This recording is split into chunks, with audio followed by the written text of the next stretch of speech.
Welcome to College Compass by experts at scholarship.org.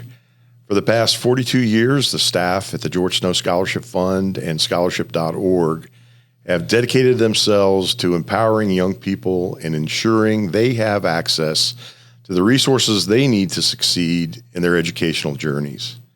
In each episode of College Compass, we'll sit down with experts to provide practical advice that will help students overcome challenges, thrive, and maximize their college experience.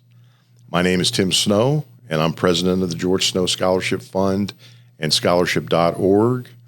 And I'm going to be your host for today's show, where we're going to talk about finding and completing scholarship applications, as well as give our listeners some tips on how to maximize scholarship interviews.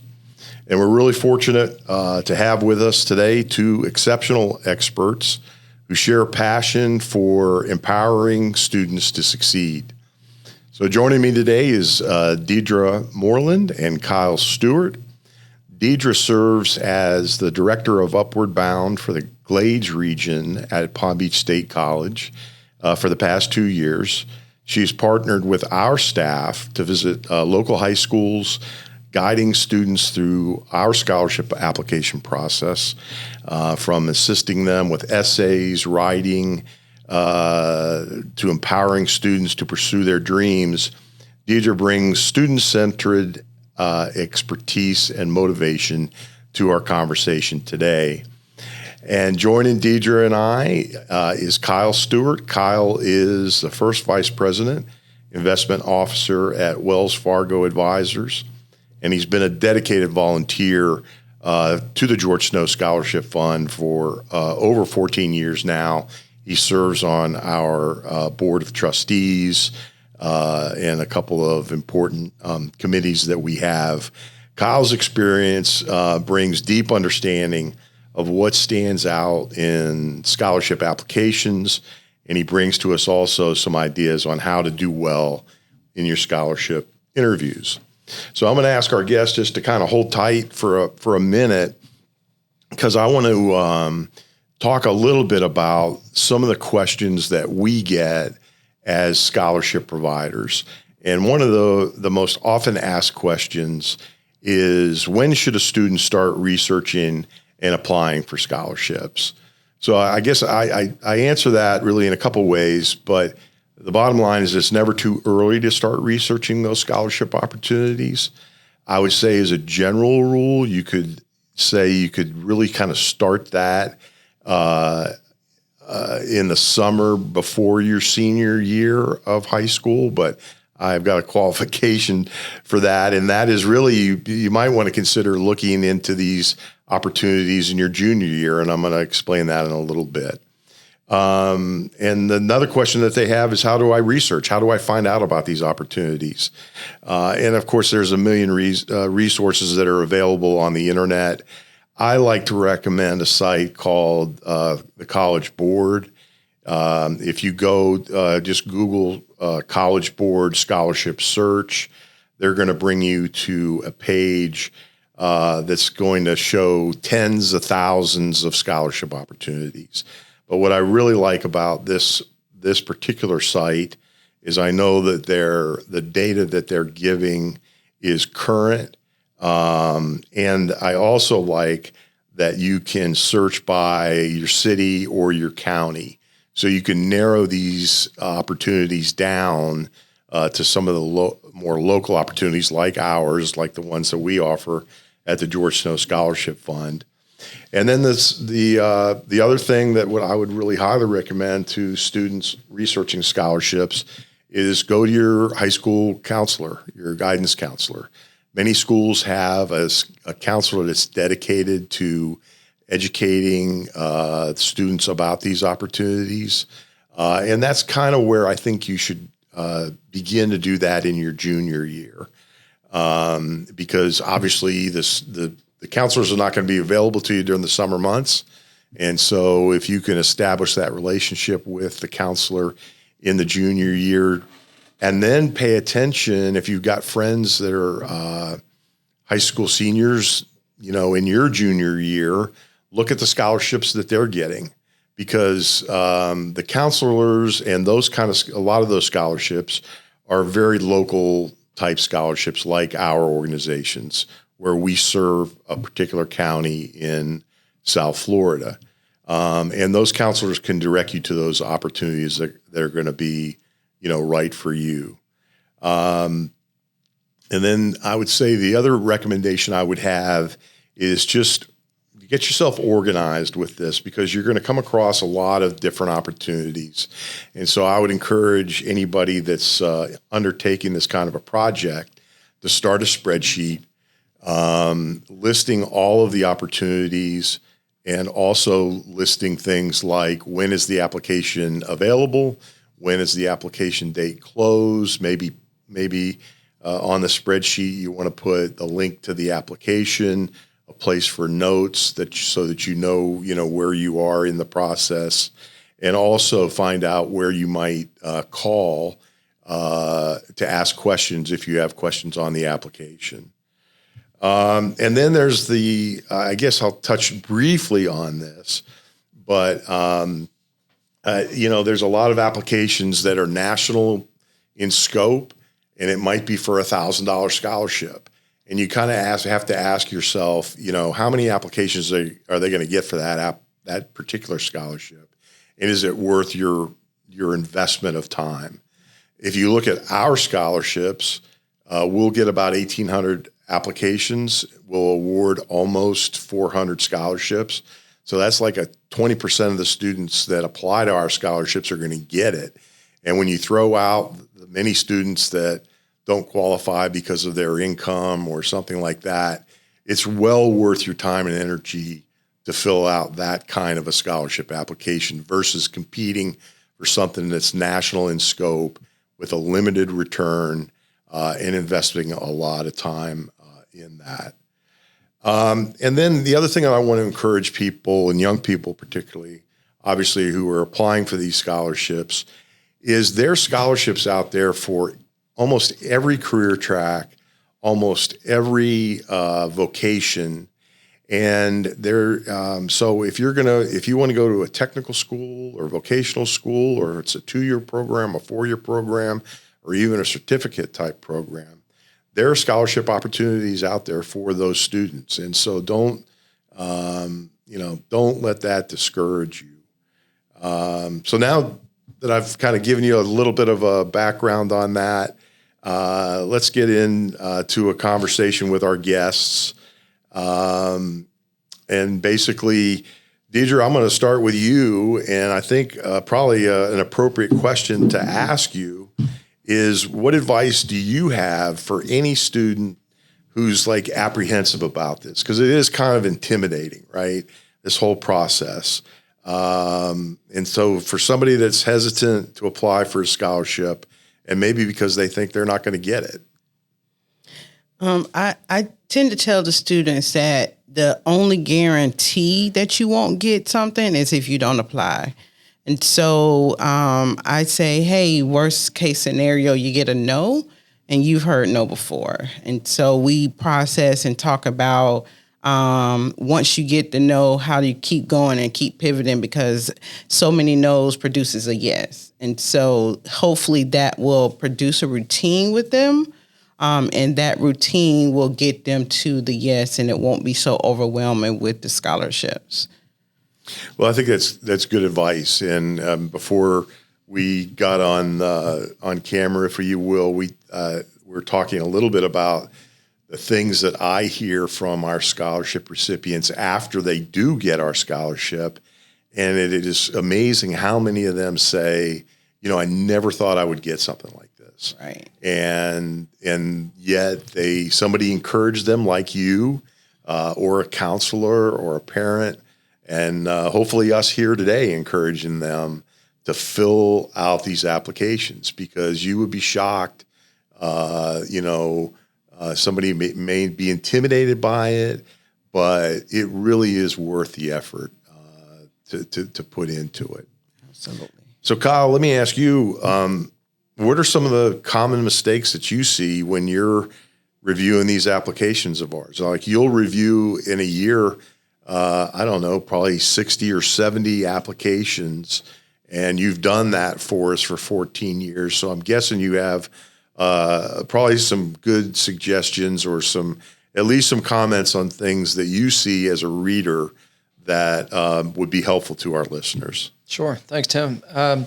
There's a few things that certainly jump out to me when I'm reading through these applications. The first and foremost is simple grammar, punctuation, using periods at the end of sentences and capitalizing words. Generally, when I see something like that, to me, it feels like the applicant didn't take the time and care to really think through simple things like that. Another, significant thing that I find with some of our applicants is they lack detail about personal information. And when we're reading through these, we're looking for people that stand out in some way, shape, or form. And a part of that is telling us your story, why you think you should deserve this, scholarship. And I think those are two of the biggest things that jump out at me initially when I'm reading through these applications. Yeah, that's a good point, Kyle.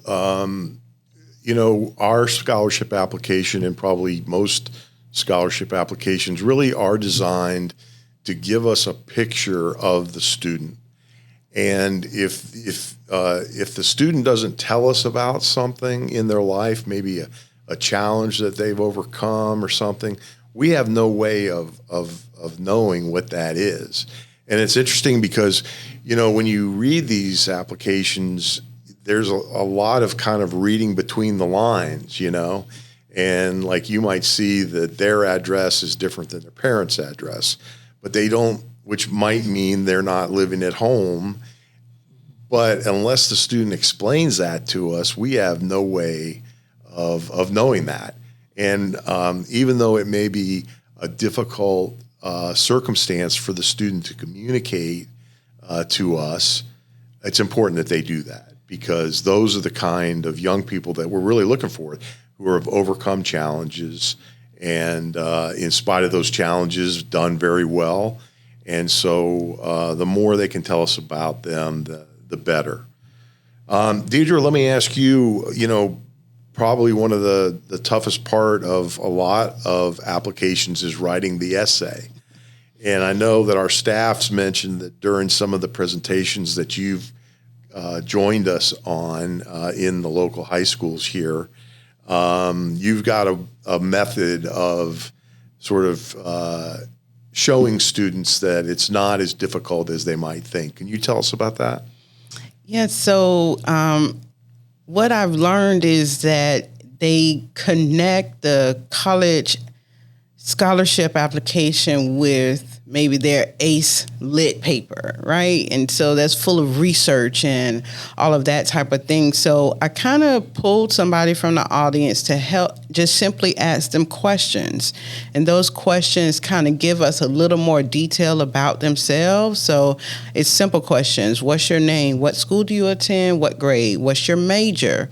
Why did you pick that major? And how will you impact the community once you come back with that major? And the light bulbs go on in the audience because they're like, oh, I never thought of it like that. So trying to get them to understand is simply telling who you are, because you're talking to people in words who have never met you, have never seen you before, and they want to know you. And so before they invest in you, they want to know why they should. And so hopefully doing those dramatic, if you will, demonstrations, hopefully it encouraged some more students to be able to get past the essay and kind of calm down about that and let that not be a hindrance for them. Well, that's right. And like you say, we have not met them, so it's really important for them to communicate who they are and what their aspirations are, their goals are. And I think that's a great way to show students that it's not rocket science, or science, I should say. It's really just explaining to the the provider, the scholarship provider, who you are and why you're a great candidate for the scholarship. So thank you for doing that, and thank you for joining us in some of those presentations that we do around the county. Kyle, as a selection committee member, what stands out to you on these applications that you're reading? What are some of the things that you see that are impactful to you and show you that the student would be a good candidate for us? Sure. So I think the one word that really stands out to me is the student's passion. If they can show on paper their passion for the reason they want this scholarship, the reason they want to go to their chosen school, to their chosen career path, that really stands out. And that could be something from a young person, fixing their computer when they were 8 years old and falling in love with computer science or some sort of mechanics. And tell me that journey of okay, that happened when you were 8. Now, where have you taken with it? What other interests have you pursued to further that interest? Same thing could be for nursing. You had an experience as a child with a loved one in a hospital, or you saw a caretaker care for a family member and you want to do that. Let me know those things versus someone that says, well, I want to go to law school because a lawyer seems like a great job and I've worked really hard and gotten good grades. That's wonderful. But to me, that's not a passion. And so when I can see somebody's passion through what they've put on the application, that's a really important thing when I'm reading through these.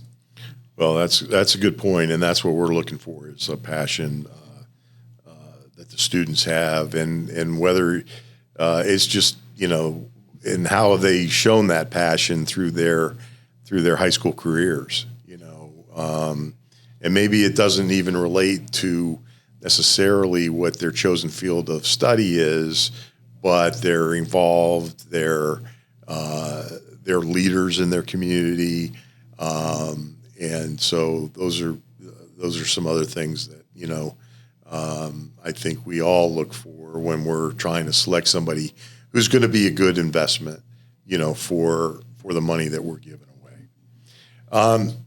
Deidra, a lot of our students are coming from challenging situations. They're balancing a lot of different responsibilities between school, between maybe they've got a job or a full-time job in addition to school. And a lot of our students are young caregivers, and so they've got situations at home that take up a lot of their time and their resources. What advice do you have for a student that might be going through that kind of a situation? I tend to tell students, stay ready so you don't have to get ready.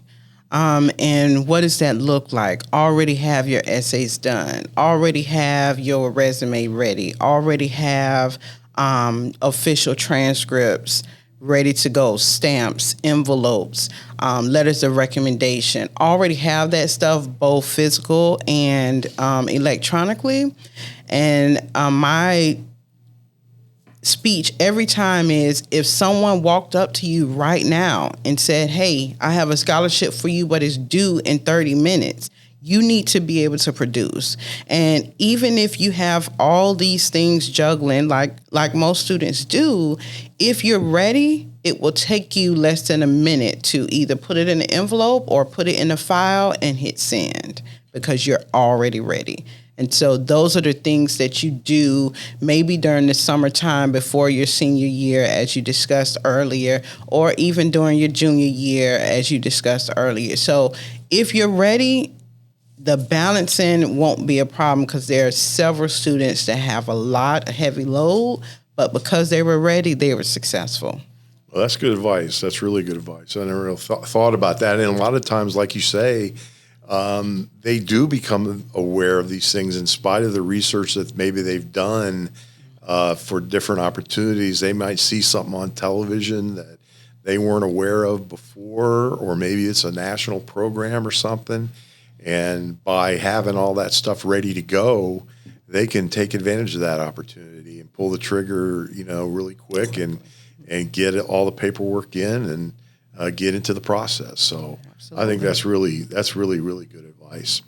So now I'm going to jump a little ahead here and talk a little bit about. I'm going to ask Kyle a question in a second, but our process is that students they complete the application, and then all the applications are read, and we go through them, and our selection committee they basically score them individually. And then from there, we decide who we want to interview. And so there's that phase of the process is the interview process. And Kyle, can you shed any light on that? I know you sit and have sat on the interview, our interview teams, so you're meeting the students one-on-one. But can you shed some light on what that's like and how students might be able to prepare themselves for that? Yeah, if you don't mind, I'd like to follow up on Deidra's last comment about the additional responsibilities that a lot of our applicants just have as a part of their regular lives. I said it in my first comment. The more detail we have about our applicants, the better. I think a lot of applicants just live their lives and just think, okay, this is my life. I work, I help out around the house. But if I'm looking at two applications and they both have the same GPA and they both have the same, school they want to go to, but one is working full time, one is taking care of a younger sibling while mom's at, work, or taking care of a grandparent. And I can see a student who is able to maintain this grade, balance sports, balance so many additional responsibilities. That to me sets that student apart. And so that student's more likely to get to the interview phase than one with a similar GPA, similar interest that doesn't have all those additional responsibilities. As far as the interview process and what we look for, again, it goes back very much to passion. I want to see this person on paper come to life, and I want to see that passion and excitement when they're sharing, their story with us in person. Yeah, and I would take it a step further to say that, I know that our scholars are very nervous when they come into the interviews, right? And so you have to understand, I'm hoping that they understand that everybody in that room who's going to talk to you is a giver. They're volunteering their time to be there to help us make good choices. And they really just want to get to know you. And so the more authentic you can be, I think the better. I think that students should, definitely come dressed appropriately. But at the same time that, we also understand that a lot of the students don't necessarily, they don't have a suit and tie at home. But just dress as nicely as you can and present yourself in the best way that you can. And Kyle, what would you say to someone who doesn't get one of our scholarships? They made it to the interview phase, but unfortunately they get a letter of decline from us. I can really only speak for our scholarship in that it's amazing just to get to the interview part. Although we go through about 1,800 applications per year, the quality of applicants that we get is unbelievable. And so just to make that final phase, it may not feel like it, but it really is an honor. And you're, in my eyes, considered some of the best in our county. Yeah, and that's a great point. And I tell you, when we get to the point where we're deciding who's going to get the scholarships, and we see the students that, because we don't have enough money to give away that year, we have to send a letter saying we can't help them. It's heartbreaking for us. and really, like you said, Kyle, the quality of students that we see. I mentioned we gave out almost 400 scholarships last year. We could have easily given out another 400 scholarships, and those students that were below that line are quality people. So I want the students to know that. I want their parents to know that, because I get a lot of calls from parents who are asking why their student didn't get the scholarship. And that's a heartbreaking conversation as well. But it almost always, if they made it to the interview phase, it just almost always comes down to not having enough money to go around for everybody. So, well, listen, it looks like we're about out of time, but I want to thank Deidra. I want to thank you, Kyle. I want to thank you for sharing your knowledge with our listeners. I know that you've given them some great insight on how to put their best foot forward and have the best chance at getting scholarships like ours. And I want to thank you, our listeners, for tuning in to College Compass by experts at scholarship.org. In our next episode, we're going to discuss our guide to financial aid. In the meantime, you can learn more about us by visiting scholarship.org. And don't forget to follow us on social media for more tips and updates. You can find us on Instagram and LinkedIn at George Snow Scholarship Fund, and on Facebook, TikTok, and X at Snow Scholarship. So we thank you for listening to us today. Again, Deidra, thank you. Kyle, thank you for being here, sharing your expertise with our listeners. And we look forward to guiding our listeners through their educational journeys.